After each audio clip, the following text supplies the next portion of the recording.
Değerli izleyenlerim merhaba. Işığa açılan pencere programındayız.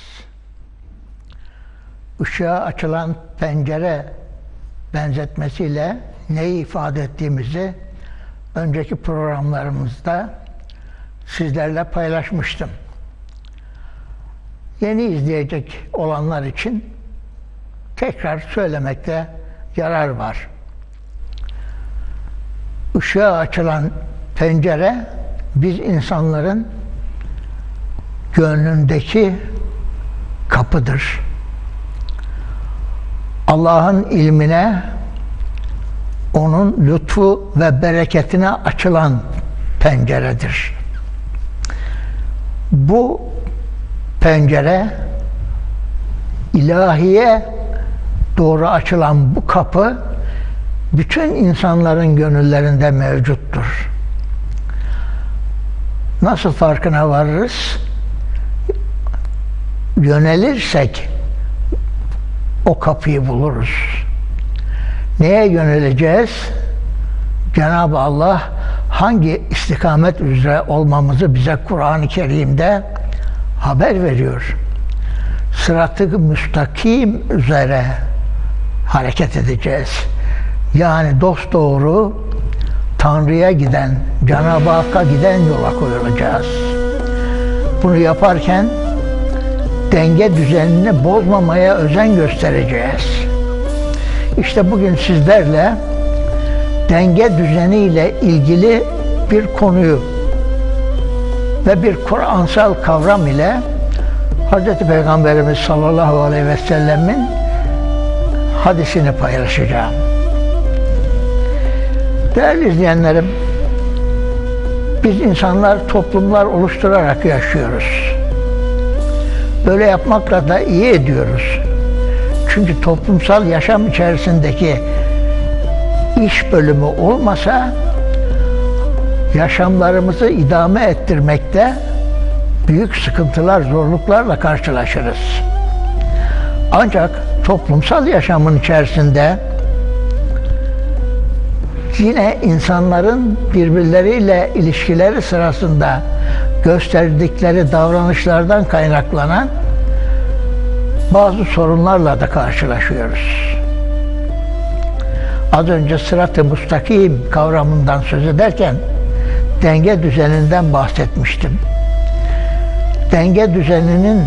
Denge düzeni başlığının altında değerli izleyenlerim, insanlar arası ilişkilerde de dengeyi kurmak önemli bir yer tutmaktadır. Değerli izleyenlerim, insanlar arası ilişkilerde dengesizlik nasıl ortaya çıkıyor? Kur'an-ı Kerim ayetleri buna bir açıklama getirmiş mi? İşte bu soruların cevaplarını paylaşacağız. Toplum içerisinde denge nasıl bozuluyor sorusunun cevabı şudur. Bazı insanlar vardır ki kendi ürettikleri değer yargılarını her şeyin üstünde tutarlar. En doğru değer yargıları kabul ederler. Ve o yargılara uygun olmayan kişileri, diğer insan kardeşlerini aşağı görüp horlarlar. Ellerine fırsat geçerse o insan ya da insanlar emirleri altındaysa onları ezip aşağılarlar. Kur'an-ı Kerim bu konuya yer vermiş değerli izleyenlerim. Ve bu anlayışı, bu davranış türünü istisraf kavramıyla açıklamış. Peki bu kavram nedir, ne demektir? Şimdi ona bakalım. Değerli izleyenlerim, istisraf, zaf kökünden geliyor. Günlük hayatlarımızda çok kullandığımız zaaf kelimesinin de kökü aynıdır. Kur'an'da 9 yerde geçiyor. Zaf, Kur'an dili ustası Ragıp el-Esfahani'nin de belirttiği gibi beden, ruh veya statüde güçsüzlük demektir. Bedensel olarak zayıf olan insan demek ki bu kavramla ifade ediliyor. Ruhen agresif, saldırgan davranma eğiliminde olmayıp da genellikle yumuşak huylu davranan insanlar da aynı kavramın çerçevesi içerisinde yer alıyor. Statüde güçlük ise mesela yoksul olmak veya işte hiyerarşik bir ortamda çalışıyorsa hiyerarşik düzen içerisinde alt rütbede bulunmak gibi durumları ifade ediyor. İşte istizaf bu kökten türeyen bir kavramdır. Bir Kur'ani terim olarak güçsüz, zayıf ve küçük görerek ezmek, horlamak, sömürmek anlamlarını taşıyor. Peki bu kavramın karşıtı nedir? İstizafın karşıtı yine bir Kur'ansal terim olan istikbardır. Hemen anlamış olacağınız üzere istikbar kendini büyük, erişilmez ve güçlü görmektir. İşte bu iki karşıt kavram, iki karşıt insan karakterini anlatıyor. İki kutbu, birbiriyle çatışan, birbiriyle ilişki içerisinde bulunan iki karakter kutbu bu.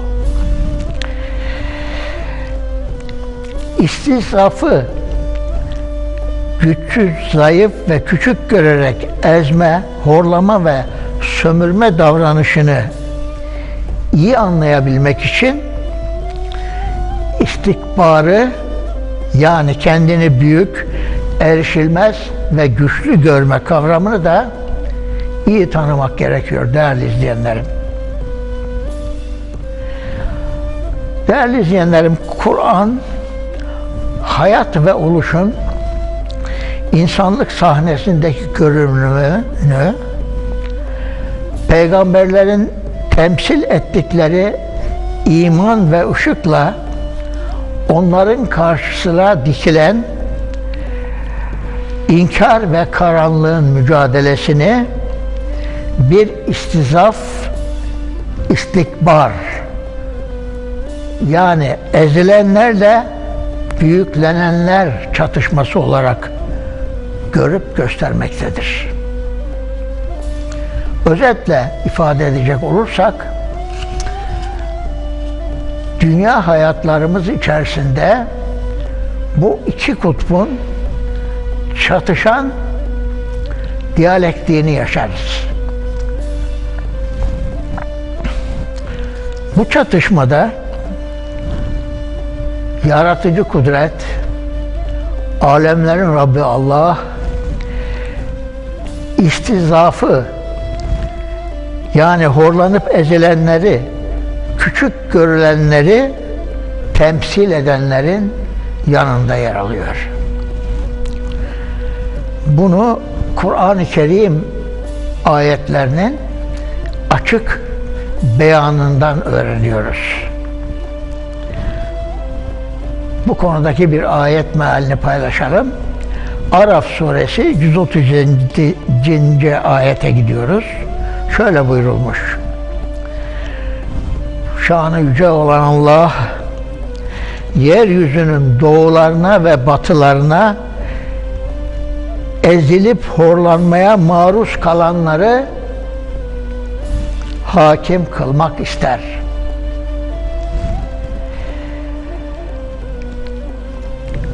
Kur'an-ı Kerim'in Kasas suresi ayetlerinde Firavun'un öyküsünden misaller verilir, anlatılır. Bu ayetlerde Firavun'un egemenlik kurduğu halkını bölüp gruplara ayırdığı, kutuplaştırdığı ve onların içinde karşıtı kabul ettiği, karşıt kutupta gördüğü bir topluluğu ezip horladığı, onlara zulüm yaptığı ifade edilmektedir. Firavun'un sözüne ettiğimiz zulmü öylesine ileri aşamalara varmıştır ki o ezip horladığı topluluğun erkek çocuklarını kesip doğratmış, kadınlarını hayata salmıştır. Yine Kasas suresinin ayetlerine gidiyoruz. 5 ve 6. ayetlerde şöyle buyruluyor: ve biz istiyoruz ki yeryüzünde ezilip horlananlara nimet ve bağış sunalım. Onları önderler yapalım. Onları mirasçılar haline getirelim. Ve yeryüzünde onlara imkan ve kudret verelim. Firavun'a, Haman'a ve onların ordularına da korkmakta oldukları şeyleri gösterelim. Ayetlerde işte böyle buyruluyor değerli izleyenlerim. Ayette adı geçen Haman kimdir? Onu da kısaca tanıyalım. Haman adı Kur'an-ı Kerim'de 6 ayette Firavun'la birlikte zikredilmekte. Bu ayetlerden anlaşıldığına göre Cenab-ı Allah Hz. Musa'yı ayetler, mucizeler ve delillerle Firavun, Haman ve Karun'a göndermiş. Fakat onlar ne yapmış? Onlar Hz. Musa Aleyhisselam'ı çok yalancı bir sihirbaz diye suçlamışlar. Yaptığı tebliği reddetmişlerdir. Bu bilgiler için değerli izleyenlerim, Ankebut suresi 39, Gafir suresi 23-24. ayetlere bakabilirsiniz. Firavun, Haman ve Karun böyle yapmakla kalmamışlar. Firavun azgınlığını öyle ileri bir safhaya taşımış ki değerli izleyenlerim, ilahlık, tanrılık iddiasında bulunmuş. Hz. Musa Aleyhisselam'ın kendisini Allah'ın dinine davet etmesini, Allah'ın yüceliğini ve tek ve bir olduğunu kabul etmeye davet etmesini reddedip kavminin ileri gelenlerine sizin için benden başka Tanrı tanımıyorum demiştir. Şu azgınlığa bakın. O da bir insanoğlu. Kendisi bunu göremez hale geliyor. Büyüklenmenin, kibrin insanı nerelere sürükleyeceğini gösterip anlatan Firavun ve Firavun gibi olanlardan daha iyi örnek olabilir mi değerli izleyenlerim? Firavun böyle derken Haman'a da bir buyruk veriyor. Diyor ki Musa'nın tanrısına ulaşıp onu bulmak için kendisine bir kule yapmasını istiyor. İnşa ettiği kuleden şu şaşkınlığa, sapkınlığa bakın değerli izleyenlerim. kuleye onun gene de Musa Aleyhisselam'ın tanıtmaya çalıştığı Tanrı'nın göklerde olduğunu seziyor. Bir kule yapıp üstüne çıkacak. Musa'nın Tanrısını bulacak. Bu şaşkınlığın sonunun neye vardığını Kur'an ayetleri ve tarihsel kayıtlar bize bildiriyor değerli izleyenlerim. Ne olmuş peki? Böyle yapanlar, yani Firavun, Karun ve Haman, günahları, azgınlıkları sebebiyle Cenab-ı Allah'ın gazabını üzerlerine çekmişler ve o gazapla yüz yüze kalmışlardır. Böyle yapılarak da cezalandırılmışlardır. Kur'an'da adı geçen Haman hakkında biraz daha bilgi paylaşalım değerli izleyenlerim. Haman Firavun'a yakın biridir. Hz. Musa'nın mücadele ettiği Firavun'a yakın bir isimdir. Büyük bir ihtimalle Firavun'un veziri veya saraydaki önemli şahsiyetlerden biridir. Ya da Mısır'da egemen olan Amon kültünün baş rahibi olabilir. Bu bilgileri aktarıp yorumlayan düşünürler bu tahminleri öne sürmüşler. Amon kültü deyince ondan da kısaca söz edelim. Amon eski bir Mısır tanrısının adıdır. Biliyorsun eski antik Mısır'da çok tanrılı inanış, pagan inanışı vardı. Paganisttiler. Antik Mısır inancında Amon, tanrıların tanrısı kabul ediliyordu. Haman adı Ahd-i Atik'in Ester kitabında geçiyor ve orada İran kralı Ahasveroş'un veziri olarak anılıyor. Ahd-i Atik ve İncil ehli kitabın, yani Musevi ve Hristiyanların kutsal kitabını oluşturan kitaplardır değerli izleyenlerim. Eski ahit olarak da anılır. Ahd-i Atik olarak da anılmaktadır. Anlamları aynıdır. Buna göre yani Firavun'un emirlerini yerine getiren Haman ne yapmıştır? Mısır'daki imparatorluktaki bütün Yahudilerin öldürülmesini planlamış. Bu konuda kraldan izin almış.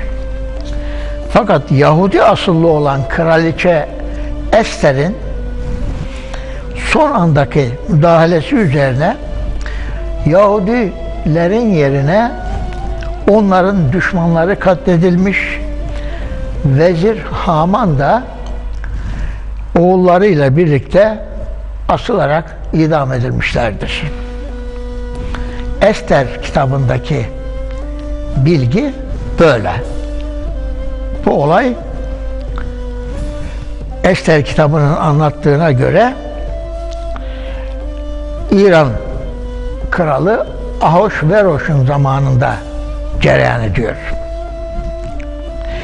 Değerli izleyenlerim, görüldüğü üzere Haman hakkında kaynaklarda farklı bilgiler var.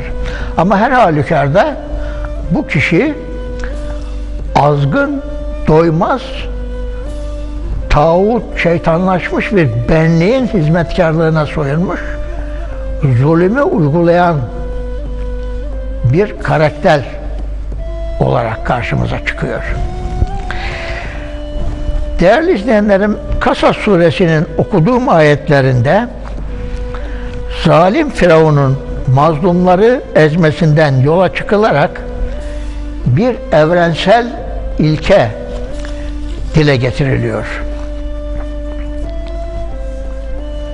Yaratıcı kudretin,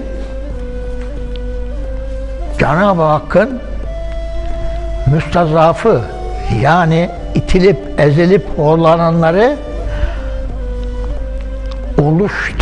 oluş düzeninde bir motor güç olarak devreye soktuğu ve sürekli onların yanında yer aldığı gösteriliyor. Böylece Yüce Kur'an oluş diyalektiğinin temeline ezilen ezen didişmesini yerleştiriyor. Değerli izleyenlerim, geçtiğimiz programlarda izah etmiştim. Cenab-ı Allah Rahman suresi 29. ayette bildirildiği üzere her an bir iş ve oluştadır.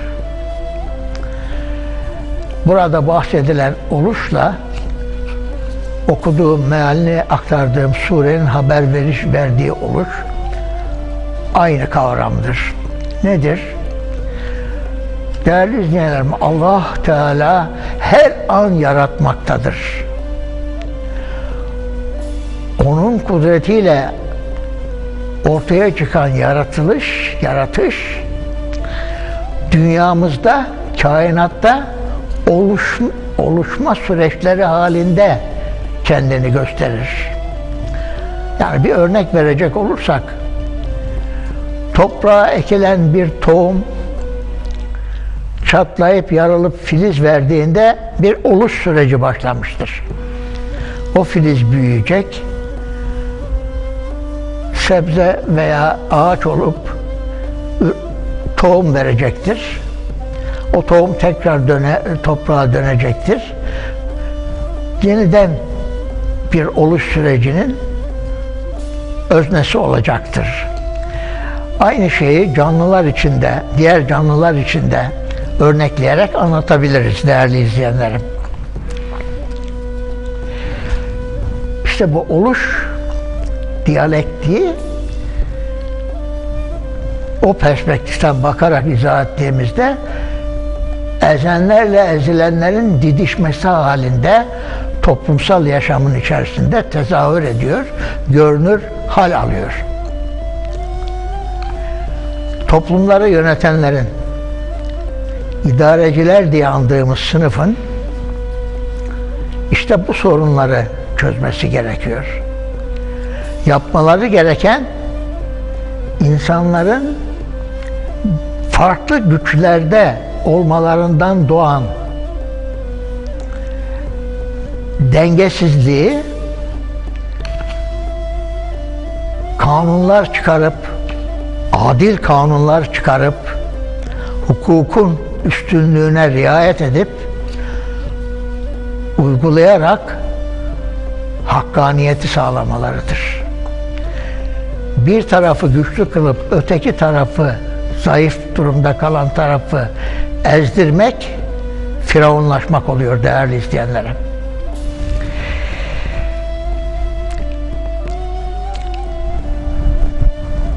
Kur'an-ı Kerim ayetleri bize haber verip gösteriyor ki en büyük Peygamber sallallahu aleyhi ve sellem de dahil olmak üzere bütün yaratıcı ruhlar istizafa, yani ezilip horlanmaya maruz kalmışlar ve bundan yakınmışlardır. Araf suresinin 75'ten 79'a kadar olan ayetlerinde şöyle buyuruluyor. Sizlerle şimdi bu ayet meallerini paylaşacağım değerli izleyenlerim.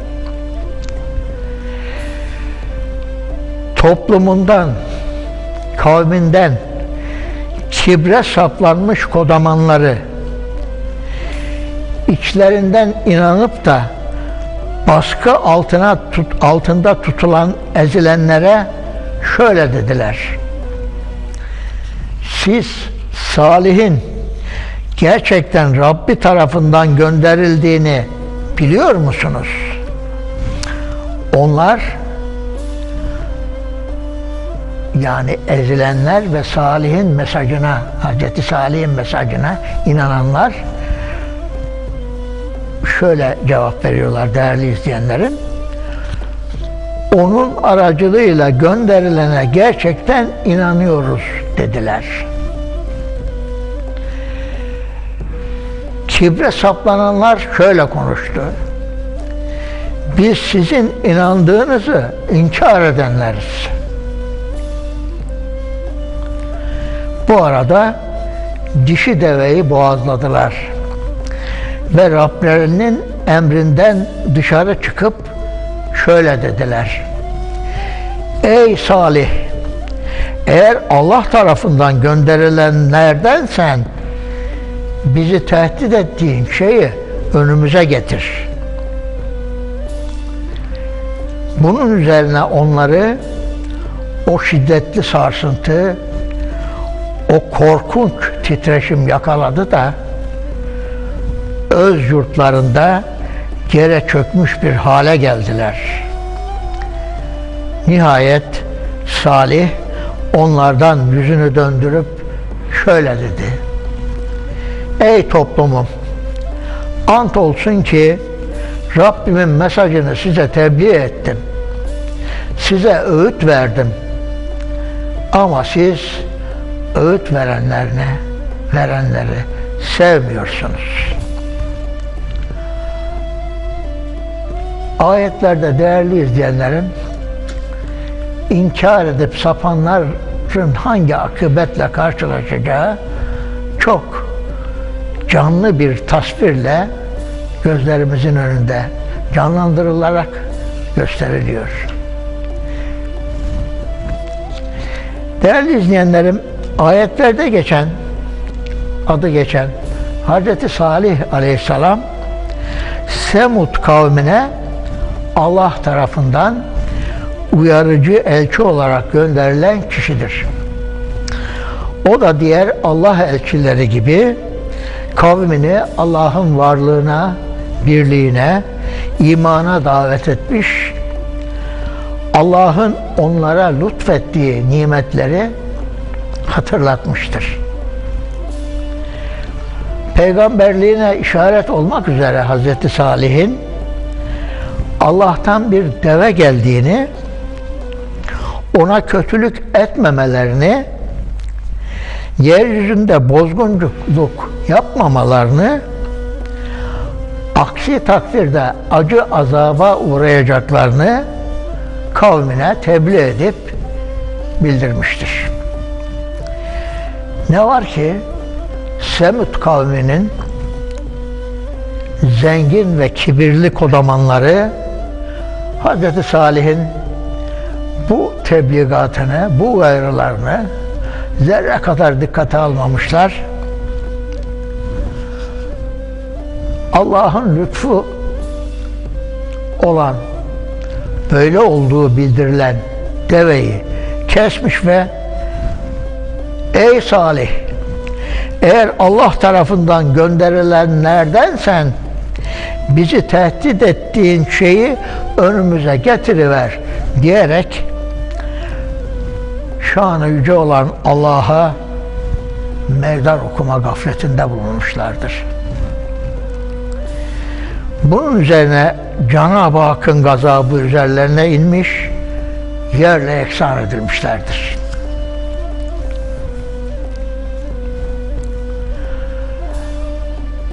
Hazreti Salih Aleyhisselam kavminin mahvolmuş haline üzüntü duyarak bakıp şöyle konuşmuş. Ey toplumum! Ant olsun ki Rabbimin mesajını size tebliğ ettim. Size öğüt verdim. Sizi uyardım. Ama siz öğüt verenleri sevmiyorsunuz. Değerli izleyenlerim, ezilip horlanmaya, istizafa uğratılanlara Kur'an'ın zayıf, çoğulu zuafadır ve müstazaf dediğini görüyoruz. Kur'an müstazafın terimini ezilip itilip horlananlar için kullanmıştır.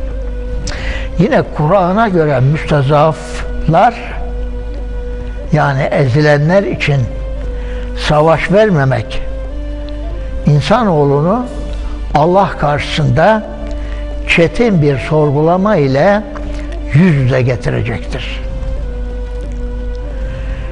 Bu konuda Nisa suresi 75 ve 76. ayetlerde Cenab-ı Allah şöyle buyuruyor: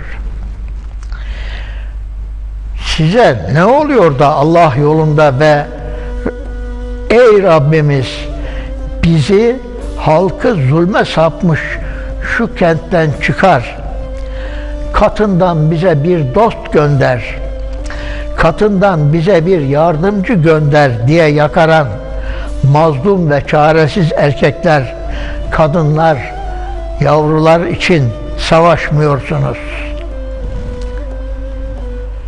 İman edenler Allah yolunda savaşırlar. Küfre sapanlarsa tağut yolunda savaşırlar. O halde şeytanın dostlarıyla savaşın. Hiç kuşkusuz şeytanın tuzağı çok zayıftır. İşte ayetlerde değerli izleyenlerim böyle buyurulmuş. Elbette doğruyu en iyi Allah bilir ve O söyler. Bu ayetlerden ne öğrendik, ne anlayacağız? Önce ayette geçen bazı kavramları açıklayalım değerli izleyenlerim. Tağut bir Kur'ani kavramdır. Kısaca azgın, firavun ruhlu kişi veya topluluk demektir. Tağut dendiğinde bunu anlayacağız. Azgın, firavun ruhlu kişi veya toplum. Demek ki sadece bireysel olarak fert fert şeytanlaşılmıyor, tağutlaşılmıyor. Bazen toplumun bir kesimi de yanlış inanca saparak, gaflete düşerek, zalimleşerek, azgınlaşarak, doymazlaşarak tağutlaşabiliyor değerli izleyenlerim. Kur'an bize bunu haber veriyor. Kur'an tağutu tarif edip açıklamış. Tağut kimdir, nedir? Tuğyanı yaşayan ve yaşatan kişi ve kudrettir. Bu ne demek? Allah'a imanın gerçek anlamına ulaşması için ayetler bize tağuta karşı çıkmanın gerekli olduğunu haber veriyor. Ve hatta bunun bir zaruret olduğunu bildiriyor. Karşı çıkılmazsa ne olur? Karşı çıkılmazsa zulüm bütün insanlık alemini kaplar. Tağutlaşma da öyle olur. Bundan daha büyük felaket tasavvur edilebilir mi? İnsanlık tarihinin geçmişinde bunun örnekleri var. Hz. Nuh Aleyhisselam'ın kavmi bu hale gelmişti. Hz. Nuh'un tebliğatı, uyarıları, öğütleri yeterli olmayınca Cenab-ı Allah o azmış, sapmış, doymazlık hastalığına, illetine uğramış topluluğu hepsini suda boğarak helak etti. O halde böyle bir sonla karşılaşmamak için toplumsal yaşamın içerisindeki tağut kimlikli kişileri, grupları kendi hallerine bırakıp azgınlaşmalarına müsaade etmememiz gerekiyor. Onlara karşı çıkmamız gerekiyor. Elimizdeki imkan neyse. Tuğyanın anlamını da açıklayalım değerli izleyenlerim. Tuğyanın buradaki anlamı isyan ve günah işlemede sınır tanımayacak ölçülere giden boyutta azgınlaşmak, sapkınlaşmak demektir.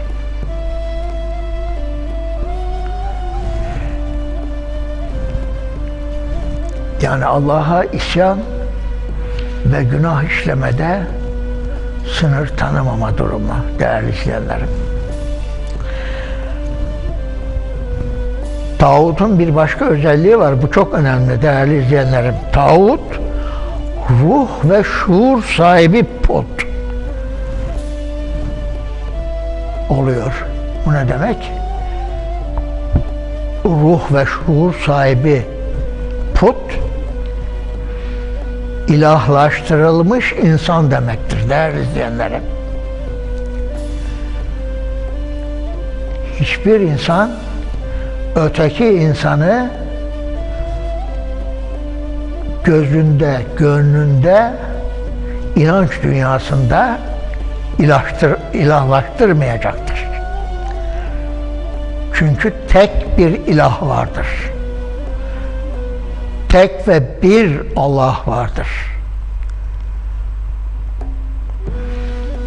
Ondan başka yaratıcı kudret, ondan başka ilah yoktur. La ilahe illallah dediğimizde işte bunu dile getiriyoruz. İlah yok. Yalnız Allah var diyerek bunu ikrar ediyor. İmanımızı bu şekilde ifade ediyoruz. Tevhid inancı İslam'ın temel taşıdır değerli izleyenlerim. Aman ha, aile yaşamında, toplumsal yaşamda bir takım vasıfları ya da yaptıkları işler nedeniyle hiçbir öteki insanı gözünüzde ilah mertebesine yükseltip ondan ilahmış gibi davranışlar beklemeyiniz. İslam buna izin vermez. Dinimiz İslam bize tek bir kudret, tek bir yaratıcı olduğunu, ona iman etmemizi emrediyor. Bunun dışındaki inanışların hepsi sapkınlıktır. Tuğyana tapmak olur. Yani ilahlaştırılmış insana tapınmak olur. İnsanlık tarihinin geçmişinde böyle dönemler yaşandığını biliyoruz değerli izleyenlerim. Firavun bunun en bilinen örneklerinden biridir. Günümüzde firavunlaşmış insanlar yok mudur? Maalesef sürüsüne bereket. İşte onlardan sakınmalıyız ve onların durdurulması için imkanlarımız neyse onun kadar mücadeleye katılmalıyız. Değerli izleyenlerim, tağutun bir başka özelliği, şeytanlaşmış, firavunlaşmış, azgın benlikteki insanların bir başka özelliği de hayra yönelik işlere engel olmaları, hayırdan alıkoymalarıdır. Kur'an-ı Kerim böyle yapanları da tağut terimiyle ifade ediyor. Değerli izleyenlerim, özetle Kur'an-ı Kerim'de bize Cenab-ı Allah birlikte yaşadığımız insan toplumları toplumu içerisinde farklı güç ve konumda, farklı statüde insanların da olacağını, kendini zayıf durumda tutan karakterde yaratılmış insanların da bulunacağını, onların hepsinin bir ezilip horlananlar sınıfı oluşturacağını haber veriyor. Bu böyledir. Bu ezen, ezilen tablosunda ne yapmamız gerektiğini de haber veriyor. Yapmamız gereken ezilenlerin ezilmesine meydan verenlerle, sebep olanlarla mücadele etmek, zayıfı, güçsüzü korumamız altına almak, bu yolda hizmet etmektir. Yine bize Kur'an-ı Kerim ayetleri çok önemli bir başka bilgiyi de haber veriyor. Nedir o? Dinde cebir, baskı, zorlama, şiddet yoktur. Bakara suresi 256. ayete gidiyoruz bu bilgi için. Şöyle buyurulmuş değerli izleyenlerim. Dinde baskı, zorlama, tiksindirme, ikrah yoktur. Doğru ve güzel olan çirkinlik ve sapıklıktan net bir biçimde ayrılmıştır. Her kim tağuta sırt dönüp Allah'a inanırsa hiç kuşkusuz sapasağlam bir kulpa yapışmış olur. Kopup parçalanması yoktur o kulpun. Allah hakkıyla işiten, en iyi biçimde bilendir. Değerli izleyenlerim, bugün Kur'ansal bir kavram olan istizafı ve onun karşıtı olan istikbar kavramını ve bunların açıklanması sırasındaki diğer kavramları Kur'an ayetlerinin dilinden sizlerle paylaştık. Şimdi programımızın sonuna yaklaşıyoruz. Sevgili Peygamberimiz Hz. Muhammed sallallahu aleyhi ve sellemin hadisini paylaşacağım sizlerle. Şöyle buyurmuşlar. Allah için kimsenin maruz kalmadığı korkulara maruz kaldım. Allah için kimsenin maruz kalmadığı eziyetlere uğratıldım. Bana ne dünya mal ve refahından? Ulul azm peygamber kardeşlerim, benim maruz kaldığım yokluk ve sıkıntıdan daha ağırıyla yüz yüze geldiler de yine de sabrettiler. Onlar o halleri üzere yaşadı ve o halleri içerisinde Allah'a vardılar.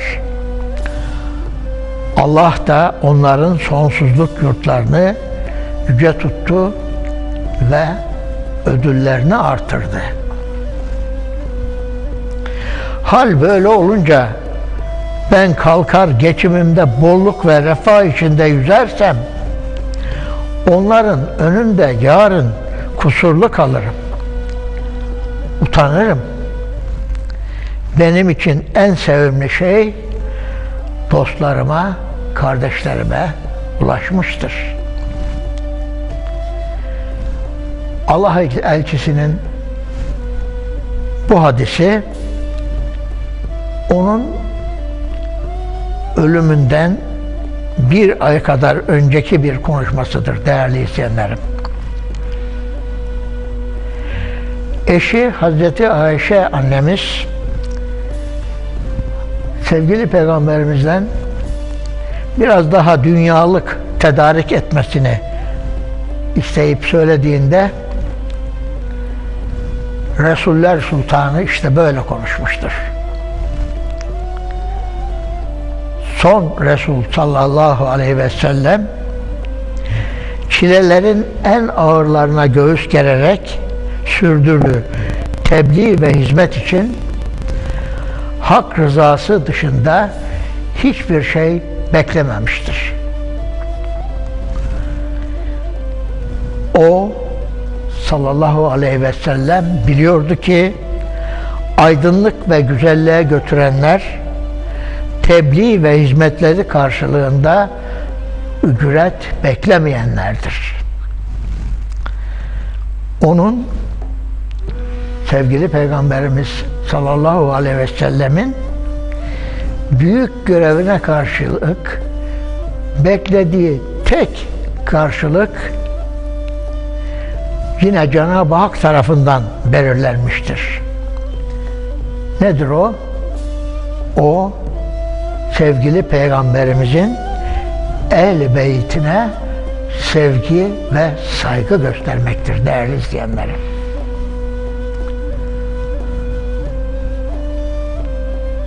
Programımızın sonuna geldik. Sevgi, güven ve sağlık içinde olunuz. Hoşça kalın değerli izleyenlerim.